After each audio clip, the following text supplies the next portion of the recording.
हम तपस्या जानते हैं, देश के लिए दिन रात खपना जानते हैं। चुनौती कितनी ही बड़ी क्यों ना हो, हम भारतीय मिलकर उसे परास्त कर सकते हैं। विनाश करने वालों की शक्ति कभी भारत की शक्ति और भारत की भक्ति से बड़ी नहीं हो सकती।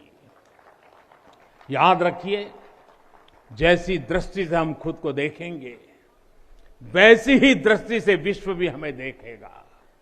मुझे खुशी है कि सदियों की गुलामी ने हम पर जो प्रभाव डाला था, जिस हीन भावना से भारत को भर दिया गया था, अब आज का भारत उससे बाहर निकल रहा है। आज का भारत सिर्फ सोमनाथ मंदिर का सौंदर्यीकरण ही नहीं करता, बल्कि समंदर में हजारों किलोमीटर ऑप्टिकल फाइबर भी बिछा रहा है।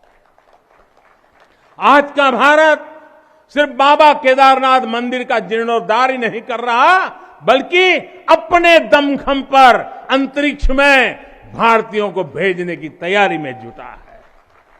आज का भारत सिर्फ अयोध्या में प्रभु श्री राम का मंदिर ही नहीं बना रहा, बल्कि देश के हर जिले में मेडिकल कॉलेज भी बना रहा है। आज का भारत सिर्फ बाबा विश्वनाथ धाम को भव्य रूप ही नहीं दे रहा, बल्कि गरीब के लिए करोड़ों पक्के घर भी बना रहा है। साथियों, नए भारत में अपनी संस्कृति का गर्व भी है और अपने सामर्थ्य पर उतना ही भरोसा भी है। नए भारत में विरासत भी है और विकास भी है। आप देखिए, अयोध्या से जनकपुर आना जाना आसान बनाने के लिए राम जन्म की मार्ग का निर्माण हो रहा है। आज भगवान राम से जुड़े स्थानों को रामायण सर्किट से जोड़ा जा रहा है और साथ ही रामायण ट्रेन चलाई जा रही है। बुद्ध सर्किट पर ही काम हो रहा है, तो साथ ही कुशीनगर में इंटरनेशनल एयरपोर्ट भी बनाया गया है। करतारपुर साहिब कॉरिडोर का निर्माण किया गया है, तो वहीं हेमकुंड साहिब जी के दर्शन आसान बनाने के लिए रोपवे बनाने की भी तैयारी है। उत्तराखंड में 4 धाम सड़क महापरियोजना पर भी तेजी से काम जारी है। भगवान विट्ठल के करोड़ों भक्तों के आशीर्वाद से श्री संत ज्ञानेश्वर महाराज पालकी मार्ग और संत तुकाराम महाराज पालकी मार्ग का भी काम अभी कुछ हफ्ते पहले शुरू हो चुका है। साथियों, केरला में गुरुवायूर मंदिर हो या तमिलनाडु में कांचीपुरम वेलंकानी, तेलंगाना का जोगलांबा देवी मंदिर हो या फिर बंगाल का बेलूर मठ, गुजरात में द्वारका जी हो या फिर अरुणाचल प्रदेश का परशुराम कुंड, देश के अलग अलग राज्यों में हमारी आस्था और संस्कृति से जुड़े ऐसे अनेकों पवित्र स्थानों पर पूरे भक्ति भाव से काम किया गया है, काम चल रहा है। भाइयों और बहनों, आज का भारत अपनी खोई हुई विरासत को फिर से संजो रहा है। यहां काशी में तो माता अन्नपूर्णा खुद विराजती है। मुझे खुशी है कि काशी से चुराई गई मां अन्नपूर्णा की प्रतिमा 1 शताब्दी के इंतजार के बाद, 100 साल के बाद अब फिर से काशी में स्थापित की जा चुकी है। माता अन्नपूर्णा की कृपा से कोरोना के कठिन समय में देश ने अपने अन्न भंडार खोल दिए। कोई गरीब भूखा न सोए, इसका ध्यान रखा। मुफ्त राशन का इंतजाम किया।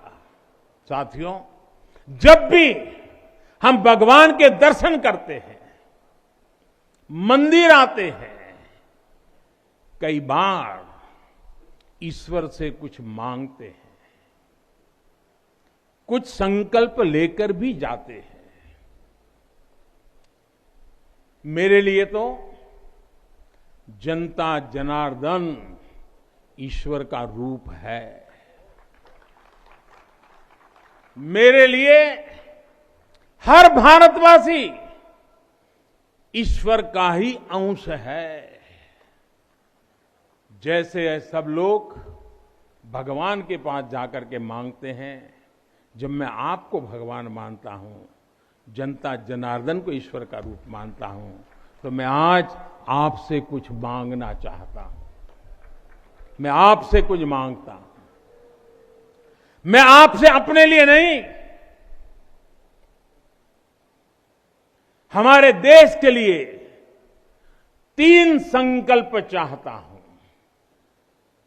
भूल मत जाना, 3 संकल्प चाहता हूं और बाबा की पवित्र धरती से मांग रहा हूं।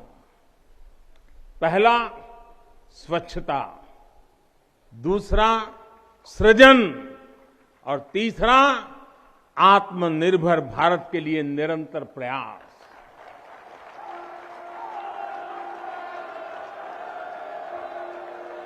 स्वच्छता जीवन शैली होती है, स्वच्छता अनुशासन होती है। ये अपने साथ कर्तव्यों की एक बहुत बड़ी श्रृंखला लेकर आती है। भारत चाहे जितना ही विकास करे, स्वच्छ नहीं रहेगा तो हमारे लिए आगे बढ़ पाना मुश्किल होगा। इस दिशा में हमने बहुत कुछ किया है, लेकिन हमें अपने प्रयासों को और बढ़ाने होंगे। कर्तव्य की भावना से भरा आपका एक छोटा सा प्रयास देश की बहुत मदद करेगा। यहां बनारस में भी, शहर में, घाटों पर स्वच्छता को हमें एक नए स्तर पर लेकर जाना है। गंगा जी की स्वच्छता के लिए उत्तराखंड से लेकर बंगाल तक कितने ही प्रयास चल रहे हैं। नमामि गंगे अभियान की सफलता बनी रहे, इसके लिए हमें सजग होकर काम करते रहना होगा।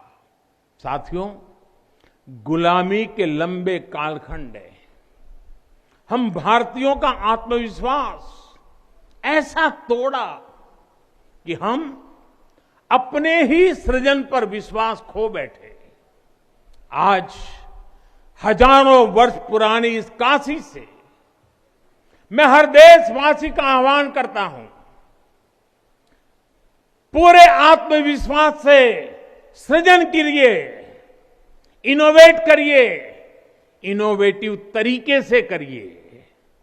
जब भारत का युवा कोरोना के इस मुश्किल काल में सैकड़ों स्टार्टअप बना सकता है, इतनी चुनौतियों के बीच 40 से ज्यादा यूनिकॉर्न बना सकता है, वो भी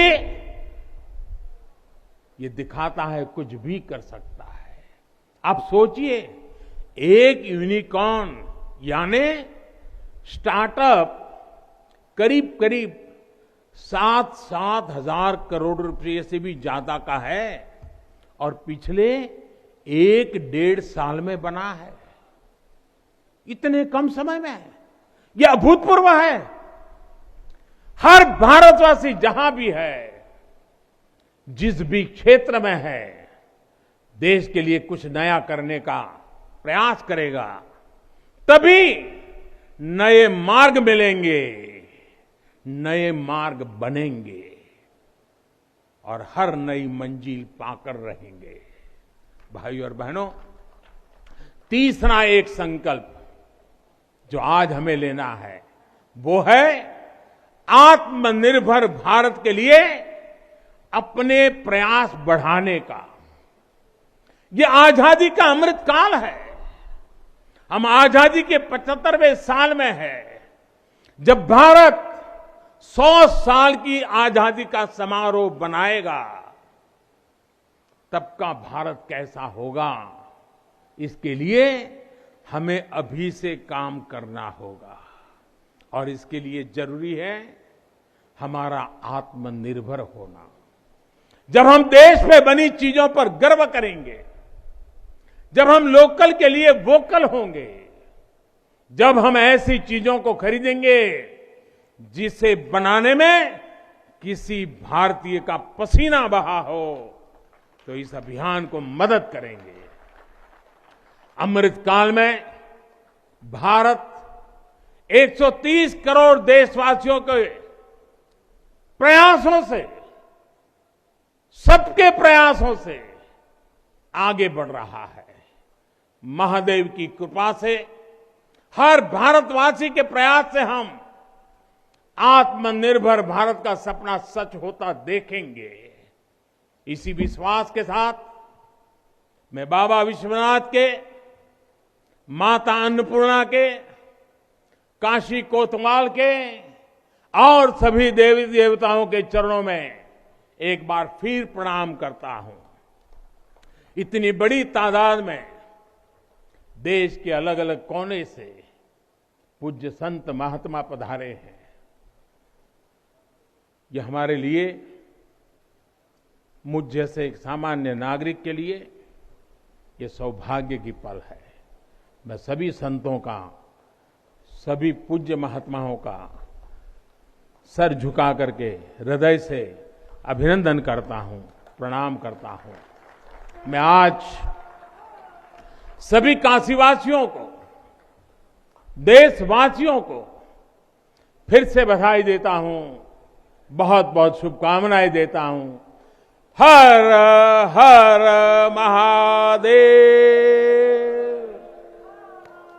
हर हर महादेव, हर हर महादेव।